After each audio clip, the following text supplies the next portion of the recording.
He venido a Monterrey a hablar de frente, a hablar cara a cara, a hablar con la verdad como acostumbramos en el norte. México reclama un cambio que nos lleve a explorar nuevos caminos, sin desandar lo andado, sin dar saltos al vacío, sin aventuras políticas. México reclama un cambio que traduzca las buenas finanzas nacionales en buenas finanzas familiares, que los indicadores macroeconómicos buenos se traduzcan en mejor salario para el trabajador, para el obrero, para el artesano, para el profesionista, para los maestros y las maestras de México.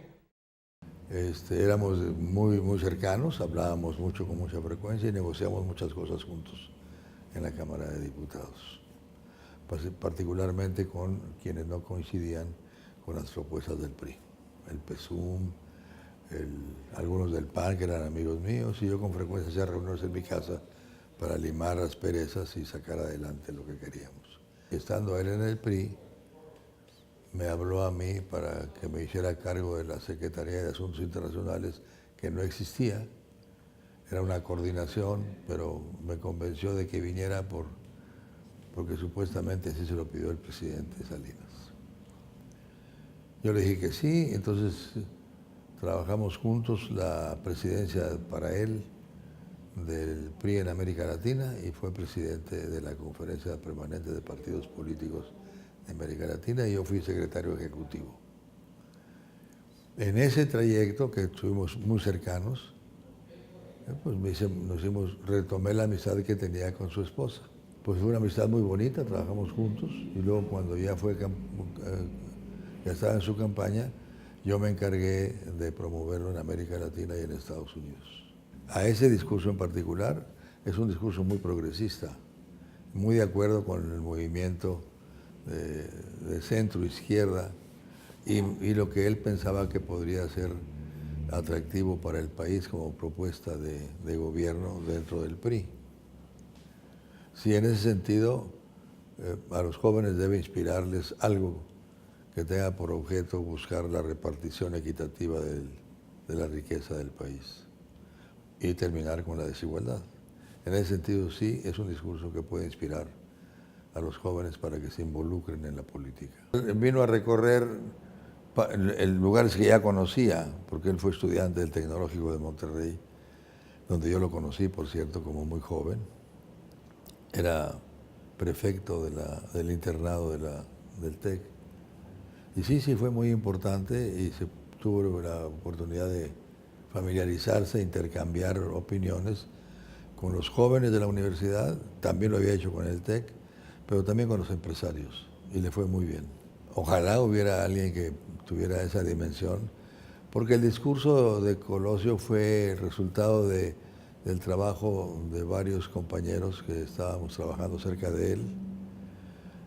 Habría que juntar un equipo progresista o con ideas progresistas para formularlo.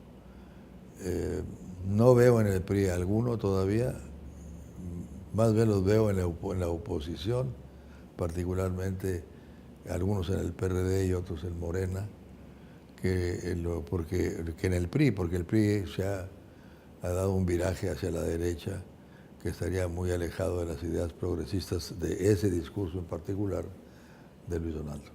Luis Donaldo parecía seguir una corriente ajena al neoliberalismo.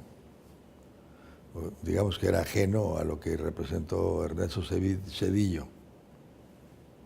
Era ajeno a cosas de derecha y era más ligado a movimientos de centro-izquierda con la idea, como te digo, de buscar el equilibrio, la igualdad, la distribución del ingreso equitativa y resolver los problemas económicos cuando decía, pues está bien la macroeconomía, pero no hay mejor macroeconomía que la que se siente en los bolsillos de la gente, ¿verdad? Pues en ese sentido lo que estaba diciendo es que la riqueza se debe repartir entre todos y entre los trabajadores y las clases populares. Bueno, pues en ese sentido, si ese discurso se mantiene, sería lo que era el PRI de entonces, la socialdemocracia o la democracia social de esa época. Pero eso desapareció. El PRI dio un viraje hacia la derecha y esos son los abanderados del neoliberalismo.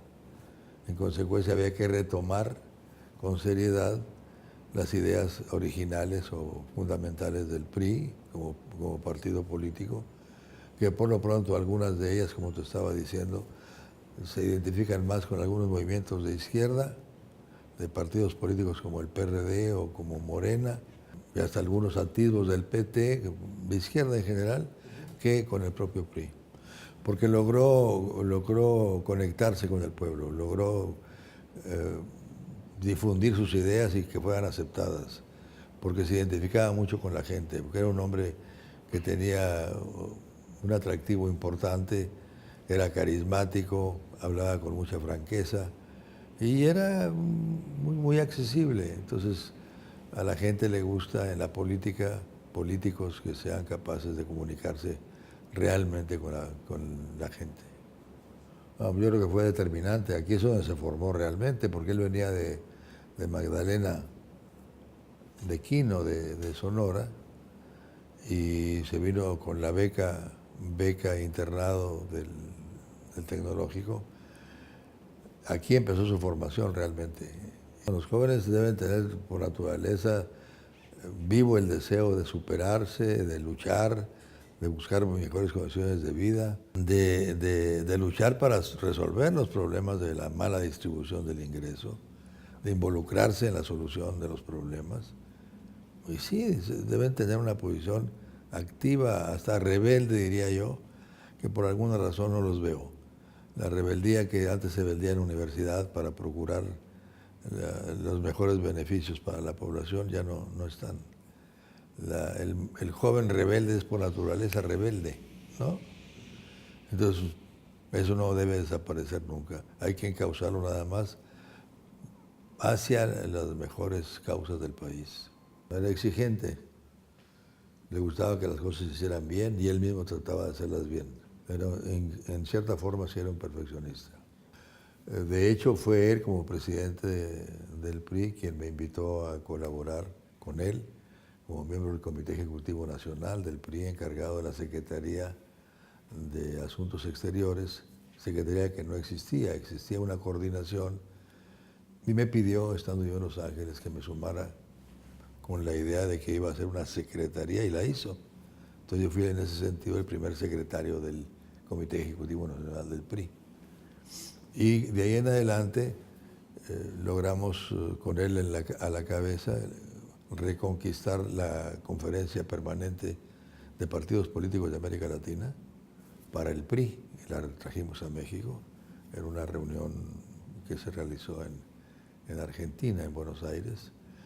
Y después tuve oportunidad de discutir no solamente cosas de fondo, de carácter político y del sistema político mexicano, sino llevarlo y acompañarlo a Estados Unidos a entrevistarse con grupos de mexicanos de allá, de lo que yo llamaba entonces el otro México, en California, en Chicago, en Nueva York, y de sentar las bases de un PRI dinámico en Estados Unidos. No siempre estábamos de acuerdo en todo, por supuesto, y había discusión importante, pero él no solamente aceptaba las ideas que no eran de él, era tolerante y asimilaba aquellas que creía que mejoraban su discurso. Estaba en un viaje en Venezuela, me habló don Roberto González Barrera para decirme, acaban de matar a nuestro cuate.